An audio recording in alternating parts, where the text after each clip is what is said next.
Hello everyone. నిన్న Sunday కదా, ఇంకా డ్రాగన్ ఫ్రూట్స్ కావాలంటే షాప్ ఉంటే తీసుకుని వచ్చాము. అయితే మా యోగికి డ్రాగన్ ఫ్రూట్ అంటే ఇష్టం అండి.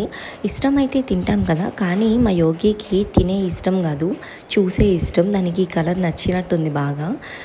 డ్రాగన్ ఫ్రూట్ కట్ చేసేటప్పుడు చూస్తుంది. అలాగే ఆ సీడ్స్ ఉంటాయి కదా, ఆ సీడ్స్ని ఇలా చేత్తో నదిపితే వాటర్ వచ్చి సీడ్స్ తగులుతూ ఉంటాయి కదా, అలా ఆడుకోవటం ఇష్టం అండి.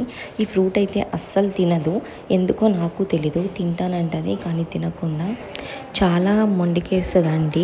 ఇంకా తీసుకొచ్చాను కదా, సరే మేమైనా తిందామని చెప్పి చిన్న చిన్న పీసెస్గా కట్ చేసుకున్నాను. నేనైతే ఈ డ్రాగన్ ఫ్రూట్ వైజాగ్లో ఒకసారి కాజు డ్రాగన్ జ్యూస్ తాగాను. సో అప్పటి నుంచి ఈ డ్రాగన్ ఫ్రూట్కి చాలా పెద్ద ఫ్యాన్ అయిపోయాను. టేస్ట్ కూడా చాలా చక్కగా ఉంటుందండి. అలాగే నేనైతే ఇంట్లో కూడా చేసుకుంటాను. కాజు ఈ డ్రాగన్ వేసి కొంచెం పాలు పోసి, షుగర్ అయితే అసలు యూజ్ చేయను.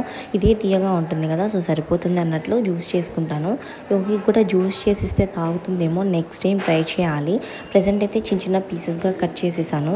తినిపిద్దాం కదా అని చెప్పి తినిపిస్తానంటే వచ్చింది. ఒక పీస్ అయితే టేస్ట్ చేసింది, కానీ ఇంకా నాకు వద్దు అని మొరాయించింది. నేనైతే ఇలా పెద్ద పెద్ద పీసెసే ఇష్టపడతానండి. సో ఇంకా యోగి కోసం అని చెప్పి చిన్న చిన్న పీసెస్గా కట్ చేసి యోగికి కొంచెం, మా డాడీకి కొంచెం ఇచ్చేసాను. అదిగో చూసారా, తింటామైతే తింటుంది, బాగుంది అని చెప్తుంది. ఇంకొక పీస్ తినమంటే నో నో నో, స్టూల్ తీసుకుని ఇంకా వెళ్ళిపోతుంది అక్కడ నుంచి, పరారండి.